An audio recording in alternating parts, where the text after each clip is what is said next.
Hannah, have you ever done the bell game? Yeah, She's played it. I have. Cecile has participated in the bell game. Oh, not the bell game. Not the bell game. Hello, how are you? Good, thank you.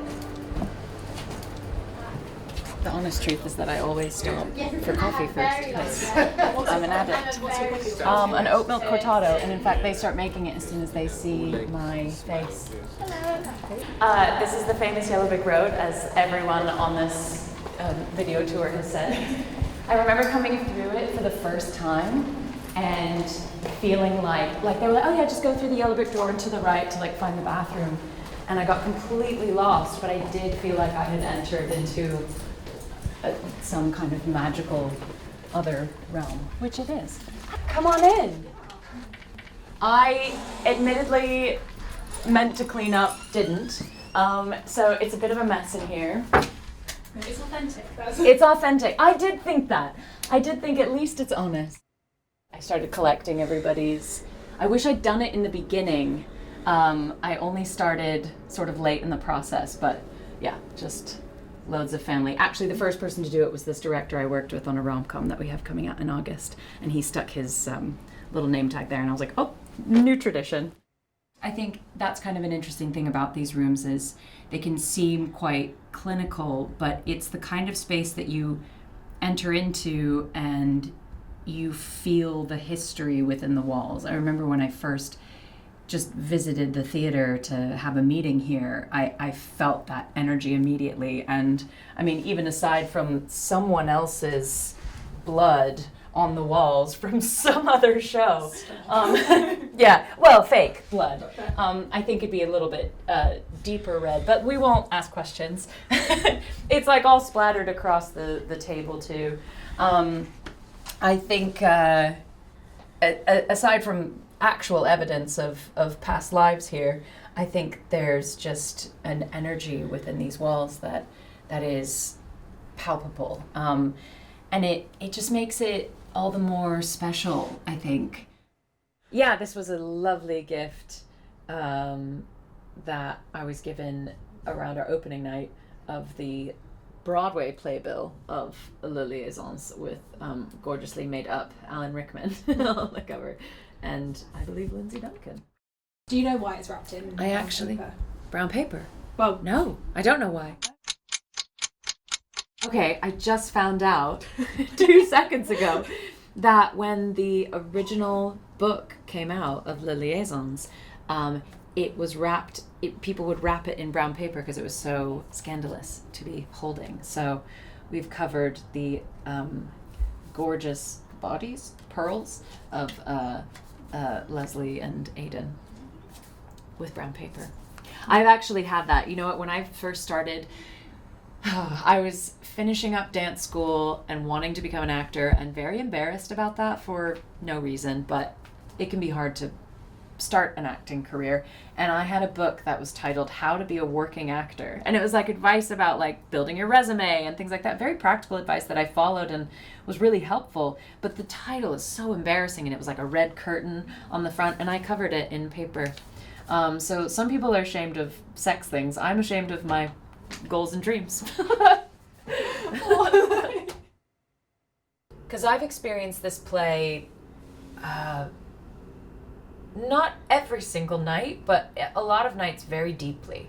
Tourvel is very vulnerable in a way that I have not often been in my life in front of anyone, and also in a way that I've not really gotten the chance to try as an actor. I often am cast as characters who are confidently removed emotionally, a little bit above conflict in a way.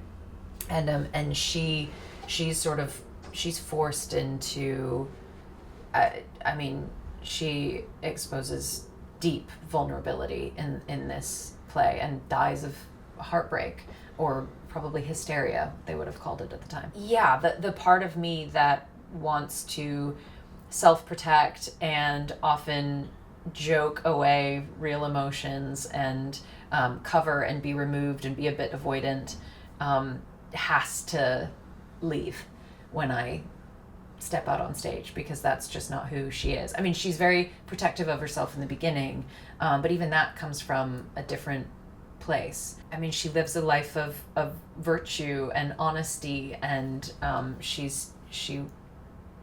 is willing to, she wants to believe that he wants to be a better person, and I can be a bit cynical, and so I have to leave that at the door for sure.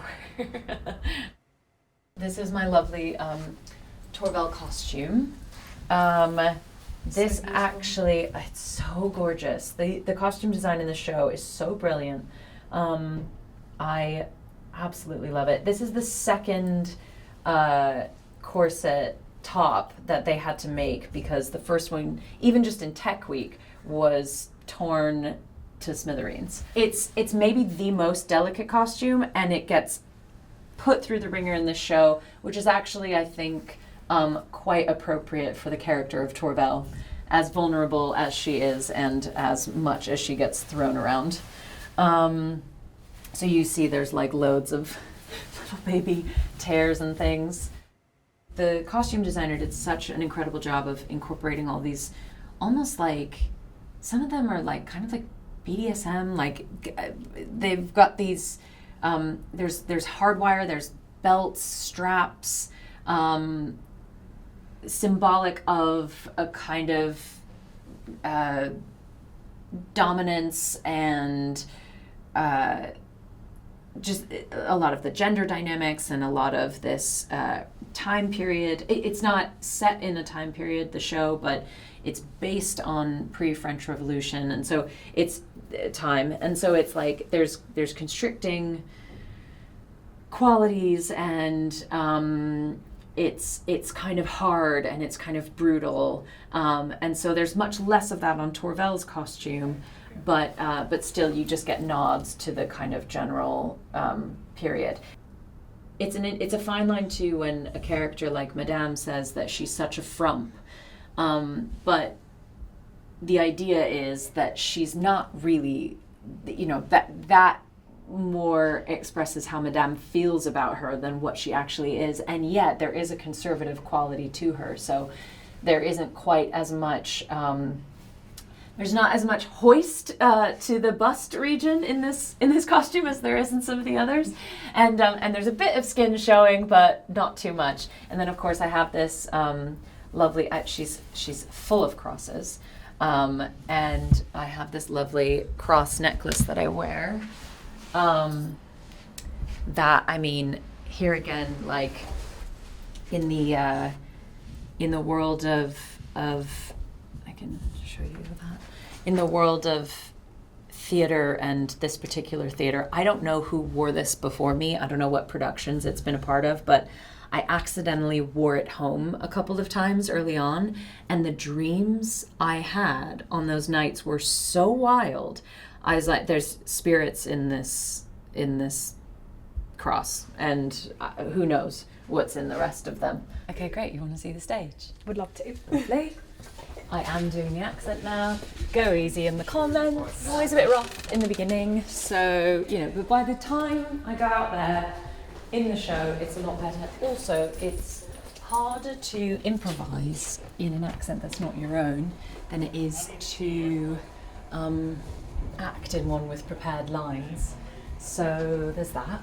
So be kind. So this is the lovely mirror ball. You can see all kinds of things on the internet now already about the making of this, and it's super fascinating. This goes up and down, and the rig is just like, quite serious. It's a heavy piece of light, and it's got these electric sort of candle things that look like real candles. I do light a candle at one point in the show, which terrifies me every time, both that it's going to get blown out and also that it's going to catch my hairspray or my skirt and just send the whole thing up in flames. Is there any backstage mischief or stories that's gone on, or oh, is absolutely. everybody very well behaved? Oh, definitely not. More or less, it's a very professional group, but also they have this game where they pass the bell during a show, and it terrifies me. They kept wanting to recruit me and have me play the game. I was like, there's absolutely no way, because you can only past the bell when you're on stage. So there's no way, there's no scene, there's no time where I can receive a bell, hide it and keep acting. Not a chance, not as Tourvel. This is my candle. Not burned down yet. Well, No, just constantly at about this state, but sometimes we get a new candle and it makes me nervous because the thing will almost go out, the wick, and it's terrifying. That would be the worst thing. The reason it would be so awful is just because it would set us all off in giggle fits, and that's the most dangerous thing to a show. Was there any meaning behind the numbers? I thought it was a bit like we were like pawns on a chessboard. Oh, lovely. But that's just... I love all the Oh, why we interpretations. have the numbers? Yeah. Oh, the numbers is for our spacing. It's when the choreographer's like, or the director's like, stand on 4, and you're like, I'm on 4. And I do- on that mirror. Yeah, I do know at a point with in scene 3, Luthia will have to like pull my hand because if I'm between 5 and 4, that wall is going to hit me. I think I bumped you one time. You did. I Sorry. did get hit by a wall one time. I did not One know time that was only. you back there. I did not know that was you. That's so funny. Hannah, have you ever done the bell game? Yeah, She's played it. I have. Cecile has participated in the bell game. Oh, But what I not will the say bell is- game. Not the bell game. To my detriment. She got, oh, secret! I know. Sorry. And is it clean hair? It is clean hair. Can I put some stuff in? Yes. Which put stuff in my hair because it's so clean. So It will slide silky right smooth. out of a pin. I pull this really tight because I could do a song and dance about how it's like Tourvel and she's, there's like a rigidity in the beginning, but really it's so that it gets this nice facelift effect. Just hair. You could do it with just these two, but they add a bit, hairpiece, Yeah. and do this wrappy bit. That's a great wedding hairstyle. There you go. No. and you kind of Not if it's going out deep. No. For holiday time. And sometimes I try to do makeup while we're doing this, and usually it just gets in the way because my head is down, and it helps have my head down for the hair. And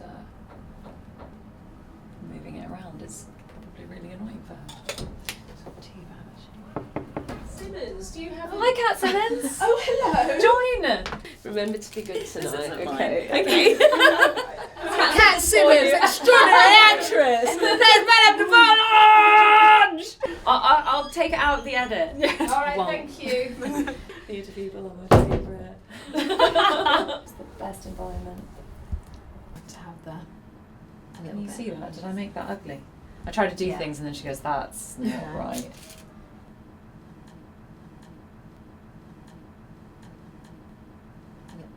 That's pretty much it. I button this up, and I almost forgot the other day. No, yesterday. It was yesterday because I remember I said to Lucy in stage management, also 3 weeks. Like, I just have to get through 3 weeks of not forgetting to button this before I go on stage, because it's gorgeous, but it chokes a bit. Yeah, it's nice to have full range of motion without it. Have you gone on without buttoning it before? No, not that. I think I did one scene with it like this, so the hooks weren't done, but the clasps were done. So at least there was that. No, I think I got away with it. Yeah, if anyone noticed that, that's a bad day for my acting.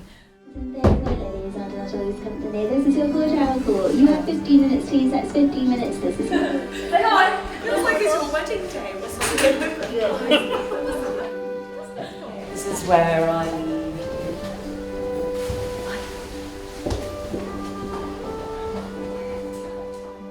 I can be quite afraid of making bold choices and being too big. I think a part of why I love acting is because it does give you permission to be really expressive, but sometimes I can wait too long for that permission, and I think what the theater does and what Marianne did was constantly pushing and encouraging me to be the biggest, to experience the biggest expression of an emotion. And so having done that night after night, and having had some very intense moments on stage and sharing that with an absolutely massive group of people, has, I think, chipped away at some of the maybe shame or fear or hesitation that I feel around those things. So I feel stronger in that way, and I feel bolder and more comfortable to try things in a bigger, more expressive way than maybe I did before. Just because I've gotten to stretch here, and I've been encouraged to do it in that way.